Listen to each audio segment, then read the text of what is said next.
not a lot. You're gonna be delighted, get excited. Maybe, but not a lot.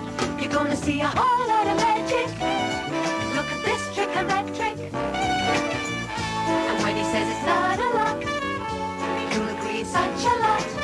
Meet the man who excels more than love.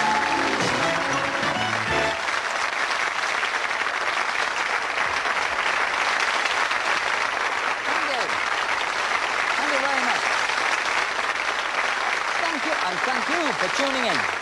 And it's a big welcome to a Christmas Paul Daniels magic show, in which, of course, we have, as usual, super guests. But I think this year our producer's excelled himself in finding the very best around the world in the world of speciality. We have, of course, a jury. And they're here, as usual, to check up on the fact that I don't cheat. Or if I do, the fact that they can't spot it.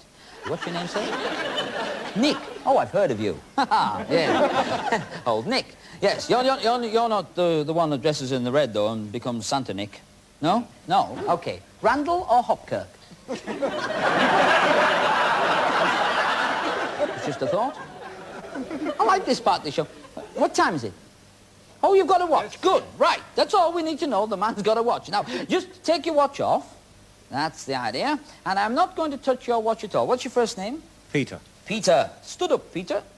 And just take the little bag yourself and pop the watch inside. It's very tiny, so fold your watch strap right inside and make sure it fits inside, and then draw the string tight so that I cannot get in there and get at the watch. Do you understand that? Yes, I understand. You understand that? Great. Would you come a little closer, Peter? Yes. I've had a bath. Thank you. Right. Now, what I want you to do, Peter, is very simple. We have here also a little Christmas stocking.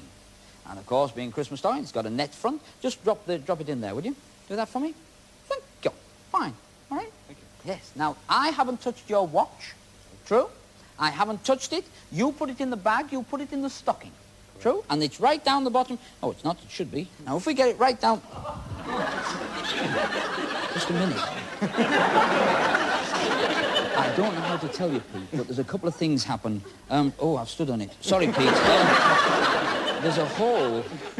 There's a hole in the stocking, dear Peter, dear Peter. And I can't apologise. I've stood on it again. Pick that up. This has gone wrong. Just come over here, and we'll try and put it together magically, as it were. Fine? All right? Super. Right. And did you, and what do you do for a living?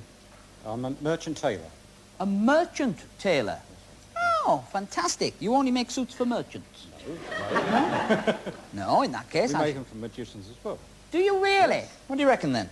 Very nice. It's nice, isn't it? Very elegant, thank you. Now, this is your watch that you put into a little bag. And once you got it in the little bag, I'm sorry, there's bits and pieces in there, because when you dropped it in, there was a hole in the sock, and it fell on the floor. and then I stood on it. That was an accident. And then you picked it up and brought it over here, and you gave it to the same idiot that dropped it on the floor in the first place and stood on it. That's it. You're looking worried, Peter. Don't worry, because being a magician, I do have certain magical powers at my disposal. Good, that, isn't it? All I do is I take this little box. I don't want to open the lid too far because it will let the bird out, all right? There's a little bird in there, and I don't want him to get out yet, because he is not just a bird. That is, in fact, Peter, a very clever watchmaking bird. A rare breed. Just come over here, Peter, and point your finger at that box. And the bird, the dove, will leave the box, fly over the heads of the audience. Point your finger. This is not a house-trained dove. Point your finger at the box, Peter, and the...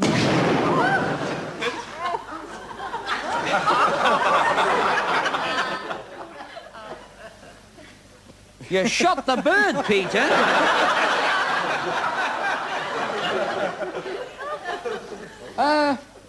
Oh dear. The RSPCA will be on to you, Peter. Yes, shot a bird with a loaded finger. Well, that's it, Peter. Sit down. Now, this is, do have mine, Peter. It's about, that would be useful to a merchant tailor, wouldn't it? Yeah, yes. Doesn't tell the time. Doesn't tell the time. Never mind. On with the show. Do sit down, Peter. Do sit down. You'll be quite all right there. That's fine. Now then, could I borrow your watch? taking it up. We all now all know Nick's a nut. No, no, I couldn't do it twice, Peter. Once is more than enough. However, we do have some presents by the Christmas tree, which are for all the staff here. You know how generous the BBC are. And I thought what we would do is, instead of that, I would give you, Peter, a cracker. If we collect all the crackers off the Christmas tree, you see, by collecting, that's how many have we got now? 4. Oh, we won't need some more. 5. I have another one down there. 6. 6 lovely crackers. Now, we've got all these crackers from the Christmas tree. Right? And I'm going to let you have a cracker, Peter. Crikey, it's a bit difficult to carry all these at once. It's a good job I'm going to give them away. What I want you to do, Peter, is just have a cracker. It doesn't matter which cracker you take, so long as you get one. And when you've got a cracker, 1, 2, 3, top, bottom, take it if you want it. Oh, you've changed your mind. Are you sure? Yes. Oh, all right then. All right, he's changed his mind. Now, you have one. You can, yes, you have one. Whee! All right. Okay. Right. Your crackers. It's true. And I want you to just stood up with the cracker you chose, Peter. Now, here's the one you chose, and in fact, you went dup, dup, dup, and had a free choice. Right? That's true. But this is a cracker. I want you to pull it with me by grabbing the end very hard indeed. Right? Hard. And just pull the cracker. That's it. A proper cracker. And inside there's a motto, which says, time flies. And what else have we got for you? Time flies is not funny at this moment of time. And we've got this. What's this? This is, oh, this is rather nice. This is a hat. A party hat. Put that on, Peter. Pretend you're enjoying yourself. And last but by no means least, a watch. No, but if you get Mickey Mouse's... Just a thought. And, well... Oh, and you've got a little yellow bag. Put the hat on. What some people do in desperate need to get their watch back. You just unfold the little packet like this. I'm doing this at fingertips. I want everybody to know I'm not cheating. Just go in there and take out whatever is in that little bag, and you will find it is a watch. Unroll it, and you'll find... Is it your watch? It's my watch. It is. Thank you for taking part in the first part of the show. Ladies and gentlemen, Peter. Thanks, Peter.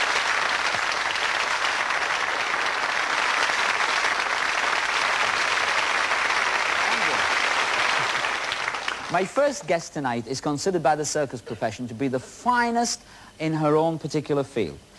Ladies and gentlemen, from Japan, the ballerina on the golden bicycle, Lilly Yokoi.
this show, as you well know, on this show, we do try to bring you acts that are both novel and unusual, and this next guest is no exception to the rule.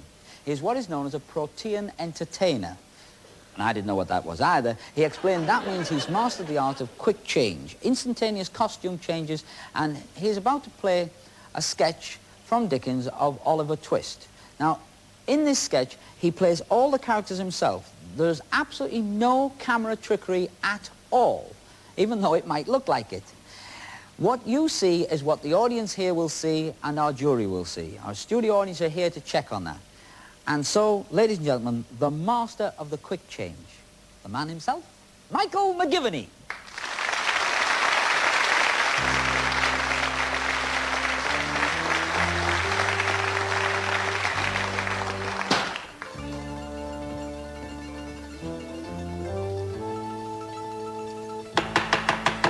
Hi there, is there no one about? I was told at the cripples I'd find Fagin here. Fagin! Curse the man, he'll have us all hanged. Must be Fagin now. Damnation! It's Nancy! She mustn't find me here. I must hide.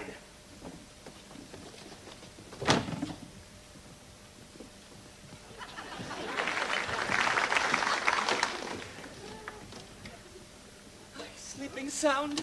Hope I didn't overdo the drug. I don't think so. He's sleeping sound. Why, the bottle, it's empty. And Bill wants some liquor, too, when he wakes. I think I've got time to pop out and get some before he wakes. Oh, is it? Hello, Fagin.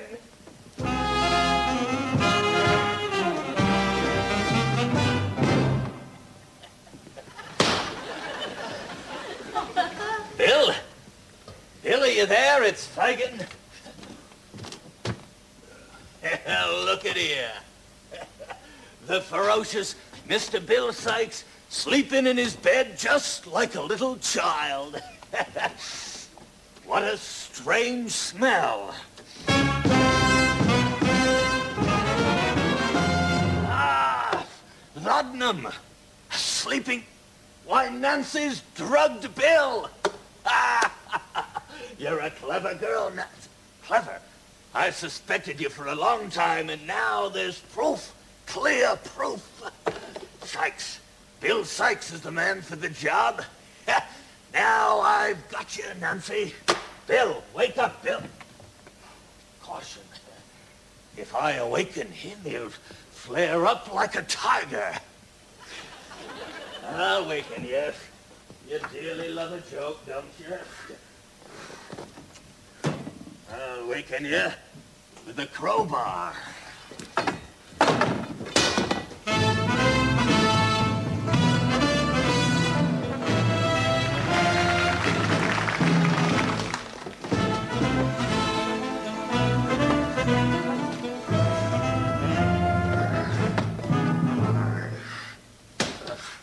I said, what was that?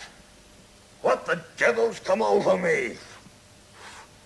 I could have swore I heard someone in there. Someone's in. And by God, I'll have them out.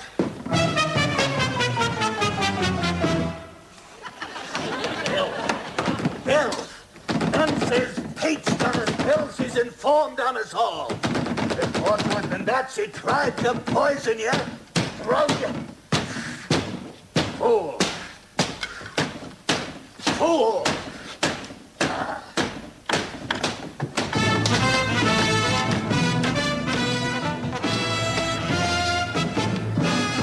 Fagin. My God, you old fool.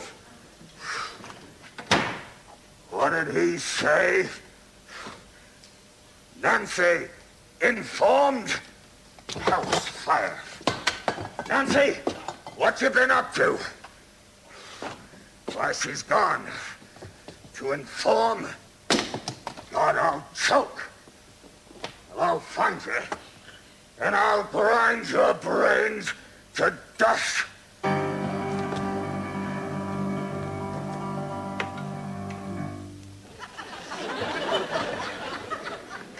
Something's gone wrong. as I stood in the shadows, he rushed past with a terrible look in his eye. If he's out of my work this night, I'm as good as dead. It's all horrible. It's all horrible.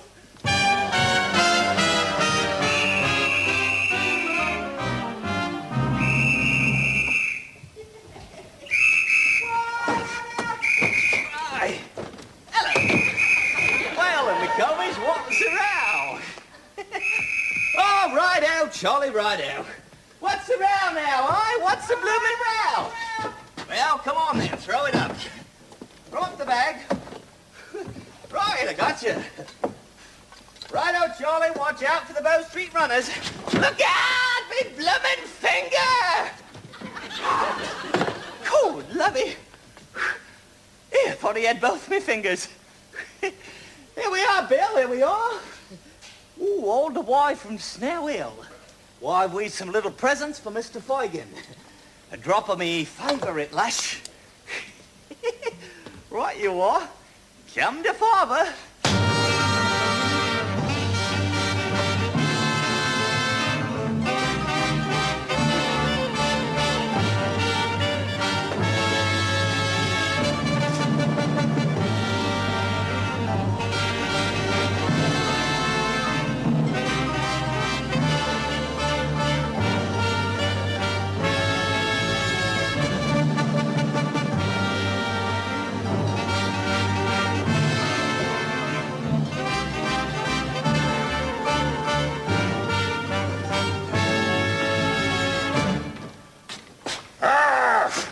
So you're there, are you? See, devil, inform on Bill Sykes. Stay where you are. I can manage. Stay where I tell you.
Nothing.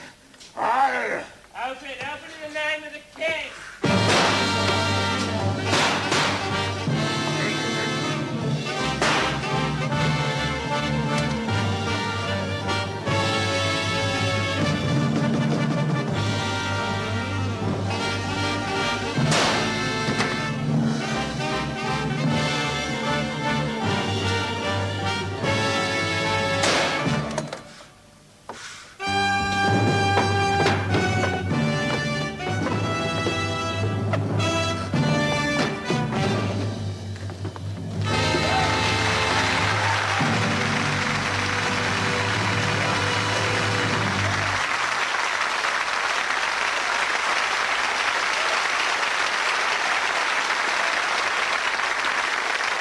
Again, I must repeat and point out very strongly that that was only one man, and there were no camera tricks used at all in that routine. In fact, we don't use any in the show anywhere, but that was one man working very hard behind the set.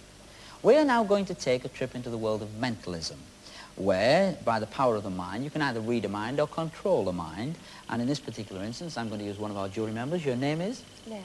Leonie. Did I say that right? Ooh, good.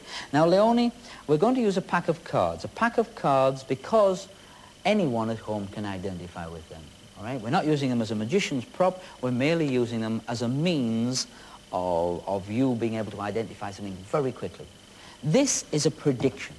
I've made that. It's there. It's immovable. It cannot go anyplace else, and all the jury here are watching it.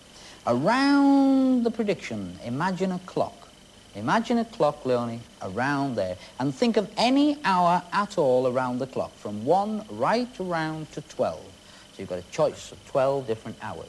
You've thought of one. Don't tell me what it is. I want you to take the pack of cards, and for every hour you thought of, you know, if you thought of 3 o'clock, I want you to deal 3 cards face down, carefully onto the table, like that, all right? Put the rest of the cards just to one side, and pick them up so that no one can see them at all, and conceal them in your hand, like that. That means I can't see in anywhere. Do you understand that? Don't let anybody see the cards you have taken, all right? Just 1 card for every hour you thought of. You do that, face down there. I will, of course, look in this direction where the view, if you don't mind me saying so, is not quite so pretty. Well, it's true. It's true, isn't it? Yes. You're just trying to chat up Leone, and yes. Now, Leone, put the rest of the cards down if you've finished, because I'm looking at him. He can see I can't see what's going off over there. And I want you to hold the cards. Have you concealed them?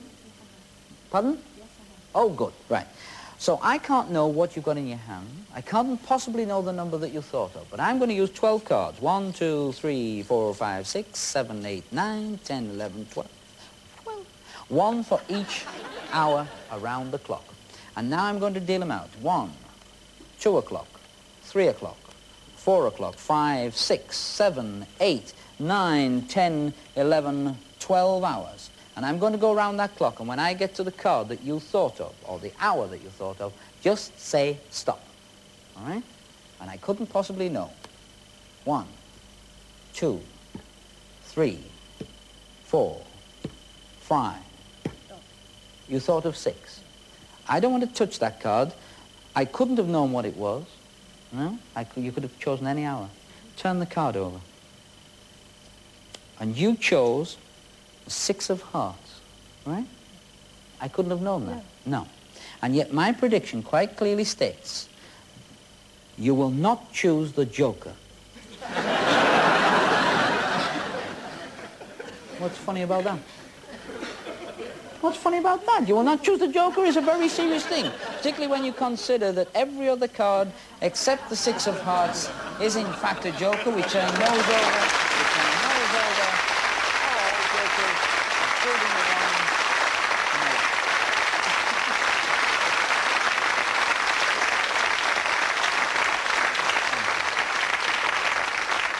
And now let's join the spectacular puppet world of Compagnie Philippe Genty.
As you may remember, on the magic shows, we always have a bunco booth in which we con the public out of some money. But we give them money, it doesn't really matter. We thought, however, at Christmas, seeing as how the country is going through an economic little depression, and probably you all are. Are you having a bit of a economic? Oh, you must be. Yeah, it must be hard up.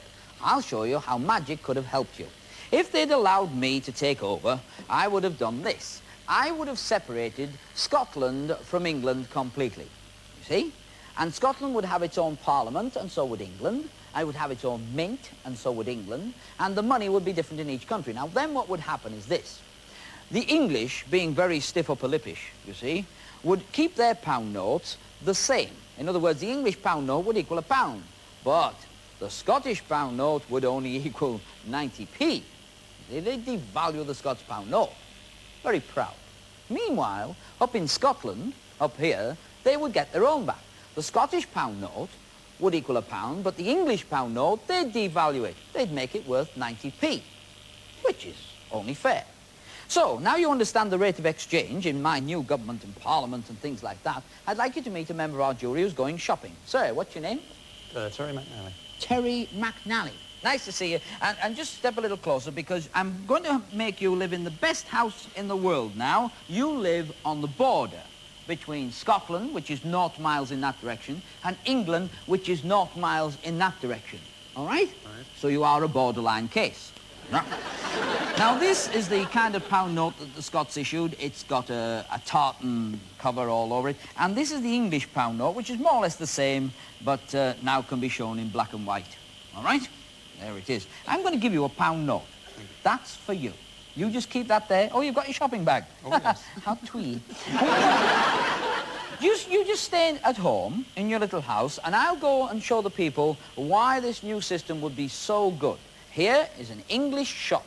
Red, white and blue all over the place and goodies for sale.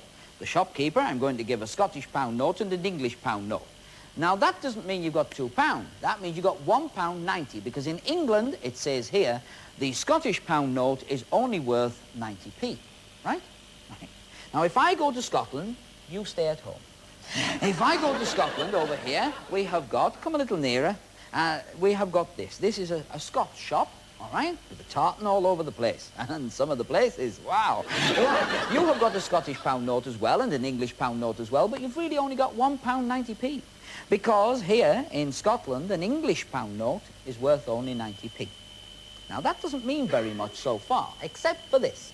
I'm now going to take Mr. McNally shopping. Let's go to England. And let's buy the goodies that are for sale, all right? Go right round to the back of the shop. That's the best way. And I'm going to take a little shopping bag for now. And we're going to buy this, which is it's a Christmas pudding. Very appropriate. Christmas pudding. And we're going to buy this, which is a powder puff. So obviously she saw you coming with the handbag. Put that in there. And you have to pay for this stuff, but the good news is, because the economy's so good now I've taken over, these only cost 10p, the lot. Offer her £1. You need 90p change. So you have offered her an English pound, because we're in England, it's worth £1, but you get one of those back, a Scots pound. It's only worth 90p. You see? You've done a good deal. Yes. Let's go shopping in Scotland. Right. Now, if we go over to Scotland, walk around your living room, and finish up over here, look what we've got for sale here. What have we got for sale here? We have got a haggis. It's a real haggis, I kid you not. It's a real haggis. We'll put that in there, and we have got a scent spray to kill the smell of the haggis. Now, put that in there, put that on there. Now, by an amazing coincidence, those two items cost 10p as well. Only 10p. Offer £1. You're in Scotland. A Scottish pound note is worth £1. Do have that. We'd like 90p change, please, which is, of course, an English pound note, because that's only worth 90p. Now, you go home with your goodies and just stand there while I explain something about the new economy. We've been shopping here. You had £1.90p in goods for sale. You now have got 2 Scots pound notes in Scotland worth £2. You've made a profit. Over in England, we still have our English shopkeeper, and she's got £2. Now, you started off with £1.90p. You have that, my lovely, while I point out that you started off with £1.90, you've got £2, your goods have gone, you've made a profit. Where have the goods gone? They've gone to the housekeeper, and rightly so. He has got all these goodies which he has bought. It's cost him so far 20p, but he has still got what he started out with, an English pound note. And if Mrs. Thatcher's watching, I'd just like to show Sir Geoffrey how.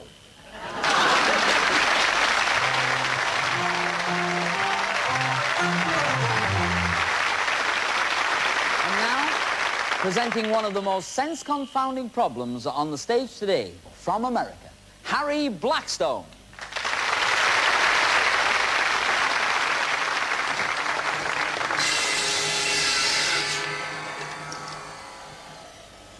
A piece of lumber that was just cut in half as easily as a hot knife would cut through butter. Because that blade, that 36-inch solid steel lumber saw blade, is made of the finest, sharpest, tempered steel. And that steel blade is connected to a 20-horsepower motor there on top of the frame, capable of revolving our saw blade nearly 2,000 revolutions a minute. Therefore, anyone or anything placed beneath these whirling razor-sharp teeth would certainly suffer the same results that befell this piece of wood just a moment ago. Now, it has been said that in the Himalaya Mountains, they use hypnotism in order to stop the flow of blood during surgical operations. Well, during this next operation of mine, I will use hypnotism as I am about to saw a lady in half with that blade. So help me. And may I introduce our victim, ladies and gentlemen, my wife, Gay.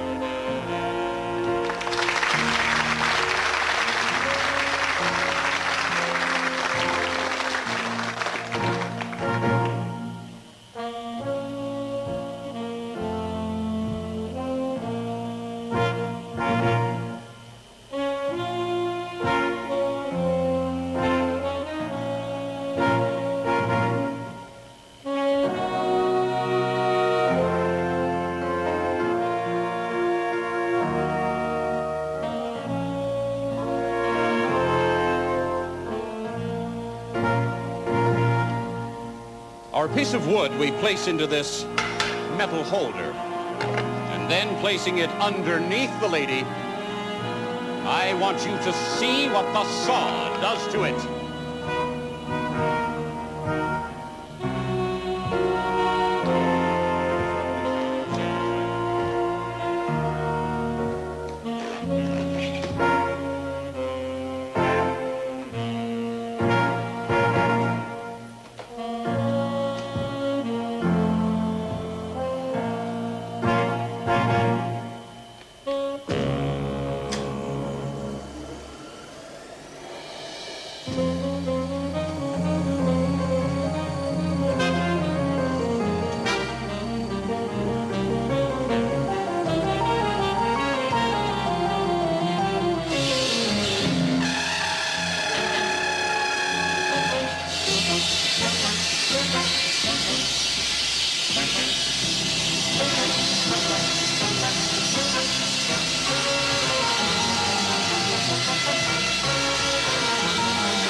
Ladies and gentlemen, the wood. And the young lady.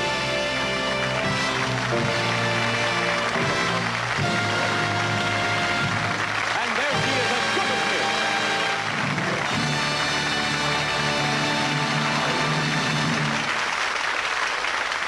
Well, the show is almost over, but I just thought you might like to know what I got for Christmas from the BBC. I got a Christmas box, but the box they gave me was completely empty. They probably thought I was a magician or something very odd. There's no mirrors inside the box, it's just 4 walls and, of course, a lid. The lid is over here, and if we show you the lid, both sides, you can see that's all there is to that. And if we put the lid on there, you see in the front, the back, all the sides, and we just fasten the lid down. This means that this middle bit is liftable up. And in my Christmas box, my magic Christmas box, of course, I would need something to stand on in order that I could stand on it. There's nothing at all underneath there. There's just a box for me to stand on. Now for Christmas, what did I get? The most silly things you've ever seen. I got 4 parrots. The parrots didn't talk, but I got 4 parrots. And, of course, I got what everybody gets. I got a pair of socks. In fact, I got 2 pairs of socks. 3, 4, 5. I got loads of socks. In fact, these, Santa must have had them on. We've got socks, and I got slippers. And I got a nightdress. There we are. Thank you, Cher. Also, I got another pair of slippers to match my eyes. And a lemon squeezer. A lemon squeezer? And a box, which doesn't serve any purpose at all, but I got a box anyway. I also got a Paddington bear. Have you ever seen a Paddington bear? That's not a bear, he's dressed. This, of course, is what everybody gets at Christmas time, a balloon. Catch, you missed it. And we've also got a television set. Now, that last, there was a present worth having, a little television set. And not only that, knowing I couldn't swim, what did Father Christmas send me? He sent me 3 flippers, 1 for each foot. There we are. Now, there's something fishy about the next moment of time. Look at those kippers that haven't been smoked yet. What's this? Oh, it's another box. It's another box. There we are, my lovely. Thank you. This, of course, came as no surprise, because what else would you find in a cabinet but Margaret Thatcher? And if you've got one Margaret Thatcher, that's no good. You've got to have 6 Margaret Thatchers. Look at them. Dance, dance. And with a Margaret Thatcher, you would expect to find a foot. You're right, folks. The worst joke of the year, a Michael foot. These are the jokes, folks. Also in my magic box for Christmas, I got a most unusual thing. A rare work of art, probably stolen. It is a Mona Lisa. You just take that and have it cleaned and burnt. I also got one of these. Now, this obviously came from Des O'Connor. I got a Butlin's red coat. We just have that filed somewhere. And, oh, it's this. Hey, jelly. It's a real one. Look at that. There we are, a real jelly. Not a magic jelly, a real jelly. And would you believe, another box. I'm sick of boxes. So, what everybody would want at Christmas... Oh, it's a balloon. As a matter of fact, there's lots of balloons. Oh, my goodness me. Look at this. Catch it. You missed it. This is all part of the fun. Loads of balloons. Now, this is starting to look more like Christmas, a Christmas party. And what would I want here? But have you ever seen a balloon this big? So pretty. You just get rid of that over there. By Jove, keep hold, you'll go up in the air. That would be a good trick. Also for Christmas, now this was nice, girls, you'll like this. Not a lot, but you will like it. I received this, an Easter egg. And not only that, it was the wrong way up. And this is a lovely Easter egg. There we are. You take that, now put it in a box or a fridge for Easter, because it's probably not mine at all. Come here, you fool. There he is, trying to escape. Julius Caesar. My God, he's dead. Here, give him a wreath. Right. Now, ladies and gentlemen, I know this seems like a load of rubbish, and it is. So, I thought a little fruit at Christmas would be nice. In memory of the chimpanzees, I got... Not only did I get a banana, I also received my present from the BBC. This, which was 3 chickens, obviously dressed up to go somewhere. I got a Darth Vader vase. I got a pair of, Yeah, told you you get paid, didn't I? Didn't I tell you get paid? Here. Half a knicker for you, half a knicker for you. Right. I got a rock. Must be going to build another house. Another rock, and another rock, and another rock. And with the rocks, a pair of gloves. Who packed this present? And in fact, I got a whole box of rocks. And of course, another box. Do have the box. Knowing I have a large garden, somebody at the BBC had a bit of a whip round and got this, which is, of course, what is it? I suppose it's a Venus or an Aphrodite or something. And I got this, which is... But it's something to throw darts at. Hello, Terry, you little... And I also received something that I thought at first was a pair of matching earrings. It was, in fact, not a pair of matching earrings. They were genuine Ming vases. Now the presents were getting good. I had some more vases. And not only that, I had some more vases. And at last, and this was worth waiting for, a bottle of whiskey. Okay? Right, afterwards, you may lead me astray. You have the bottle of whiskey, and now, a big surprise. Something I really wasn't expecting for Christmas. I received for Christmas... I know, you thought it was Terry Wogan back again. Are you going to... Oh, I'll put him down there because he's such a lovely little fella. Go on, have a holiday. There it is. So, what else goes with Christmas? Of course, you have the pork. Sorry, I didn't say that. Okay? But not only do you have the pork, but we also have another box. This is very strange. But in this box we have got here, there we go, one little duck, another little duck. Oh, they're lovely. That's it, catch him. Come on, you're a bird, get all of him. Now, there's another duck. I'll put him down there. There we are. Go on. The game is called Hunt the Pig. Right. That's it. Oh, you really enjoy this bit, don't you? There we are. That's the idea. Down you go down there. And that, hey, lovely. And what would you believe is nothing. Except the biggest load of rubbish I ever got for Christmas in my life. So I decided to take it up with head office by taking the catches off the front, taking the catches off the back, and picking on the guy himself. Ladies and gentlemen, Father Christmas. Wow, Father Christmas, have you changed from last time I saw you? But I've still got to complain. I really have got to complain. I never got such a load of rubbish in my life. For Christmas, who would ever want 2 pairs of slippers or 3 pairs of flippers or 4 pairs of kippers? I ask you, a little telly and a wobbly jelly, a Darth Vader blazer. I even got a Butlins blazer. I got an Aphrodite and I got a flannel nightie somewhere. There it is. I got a Buster Caesar, a Mona Lisa. I even got a lemon squeezer. I didn't want this jar of liquor. I certainly didn't want the ladies' knicker and not a pile of rocks. Who'd want a pile of rocks? I even got 10 pairs of socks and 6 geese a laying. 5 old mings, 4 Polly birds, 3 dressed hens, 2 purple gloves. So what did you really want for Christmas? I thought you'd never ask. Have a magic Christmas.